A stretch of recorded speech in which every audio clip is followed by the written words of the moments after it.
नमस्कार दोस्तों।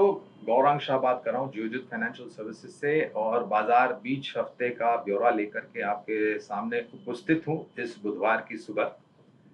दोस्तों, हमने देखा दायरेबंद कारोबार हो रहा था काफी समय से और ये दायरेबंद कारोबार शायद आने वाले समय में भी आपको देखना लाजमी होगा, क्योंकि ऐसे कोई संकेत नहीं है जिसके कारण कोई बड़ी गिरावट या कोई बड़ी ऊपर के तरफ के पड़ाव हम पार कर सके। और ये सीमित दायरे में जो कारोबार है ये आने वाले समय तक चलता रहेगा। आज एफएनओ एक्सपायरी है महीने की एफएनओ एक्सपायरी है, मार्च महीने की एफएनओ एक्सपायरी। और क्योंकि ये अंत है वित्तीय वर्ष का, तो शायद आज दोपहर तक, क्योंकि कल अक्सर जब गुरुवार महीने के आखिरी गुरुवार को महीने की जो एक्सपायर होती है वो होती है, लेकिन कल रामनवमी के चलते हुए छुट्टी है, बाजार बंद होंगे, इसलिए ये एफएनओ एक्सपायरी आज बुधवार को होगी। और एक छोटा हफ्ता होने के कारण शायद उठापटक, वॉलेटिलिटी, आखिरी एक्सपायरी इस वित्तीय वर्ष की, ये सब समीकरण करते हुए मेरे ख्याल से थोड़ा बहुत बाजार वॉलेटाइल हो सकता है।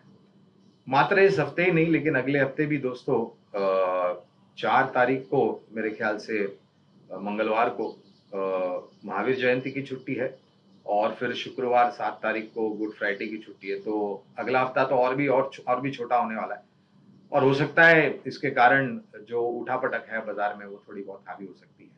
जो भी संकेत आएंगे स्थानीय मार्केट से या फिर विदेशों से, उसको ध्यान में रखते हुए काफी समय से थोड़ा बहुत बाजार दायरेमंद है और ये दायरेमंद कारोबार जो है वो उन कारोबारियों को ज्यादा परेशान करता है जो शायद छोटी अवधि के लिए, इंट्राडे के लिए या मध्यम अवधि के लिए कामकाज करते हैं। तो उनके लिए राय तो यही होगी कि जब भी आपको मुनाफा मिलता है धीरे धीरे करके आपके वो समेटते जाए, ताकि आपको कोई अनिश्चितता का सामना ना करना पड़े।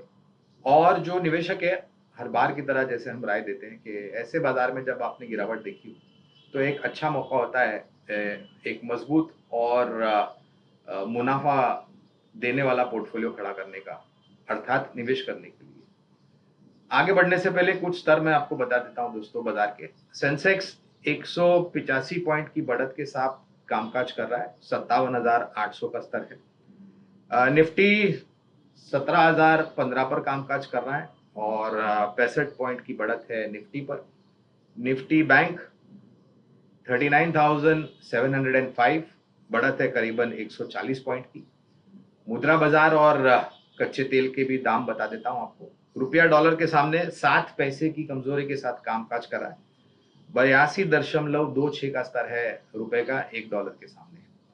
कच्चा तेल ब्रेंट 78.85 डॉलर्स प्रति बैरल और नाइमेक्स 73.63 डॉलर्स प्रति बैरल।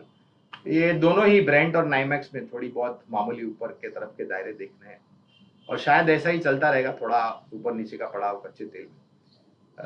देखना ये लाजमी होगा कि डिमांड सप्लाई में किस तरीके के आंकड़े आते हैं कच्चे तेल को लेकर के, और जो सप्लाई साइड दिक्कतें हैं वो ज़्यादा बढ़ती है या कम होती है, इस पर ज़्यादा निर्भर होगा कच्चे तेल के दाम कहाँ पर जाते हैं। लेकिन कमूमन यही शायद दायरा हो सकता है।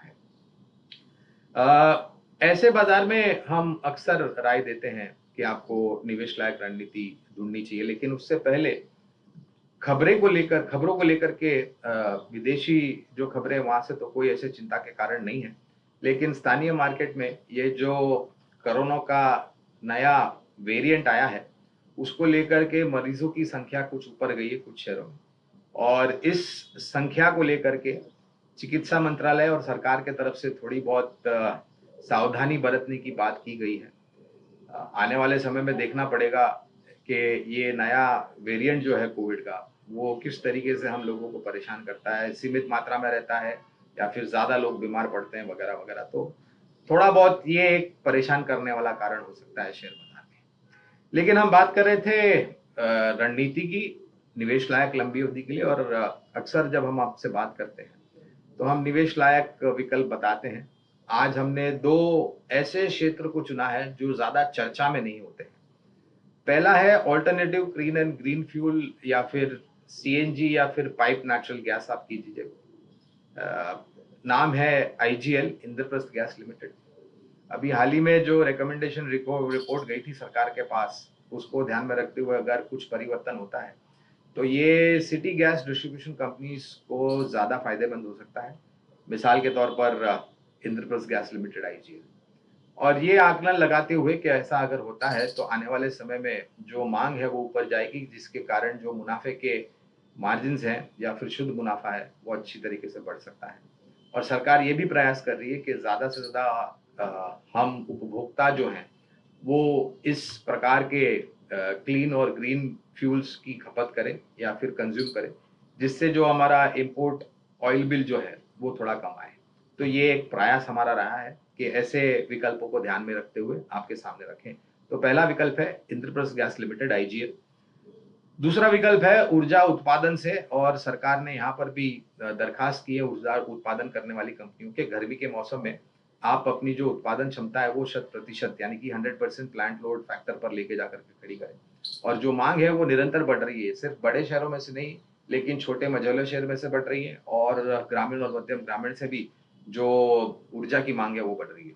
ये सब समीकरण सामने रखते हुए और आने वाले साल में जिस तरीके से सरकार नई कैपेसिटीज जोड़ने की बात करी, चाहे वो कन्वेंशनल पावर जनरेशन हो, हाइड्रो पावर जनरेशन हो, सोलार पावर हो या विंड पावर हो, ये सब समीकरण अगर सामने रखता हूँ तो एक मौका है न तो सिर्फ ऊर्जा उत्पादन करने वाली कंपनियों के लिए, लेकिन ऊर्जा वितरीकरण यानी कि पावर ट्रांसमिशन एंड डिस्ट्रीब्यूशन करने वाली कंपनियों के लिए भी एक अच्छा भविष्य आने वाले समय में हमें लग रहा है।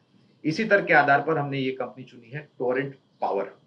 दोस्तों, ये टोरेंट पावर एक ऐसी कंपनी है जो काफी लंबे समय से मुनाफे में रही है, और एक्सेस पावर इनके पास होता है, जिसके कारण ये बाकी के जो अ, अ, अ, राज्य हैं, जैसे महाराष्ट्र हुआ, राजस्थान हुआ, मध्य प्रदेश हुआ या फिर कर्नाटक हुआ, वहाँ पर ये अपनी जो एक्सेस पावर जो है वो सप्लाई करते हैं।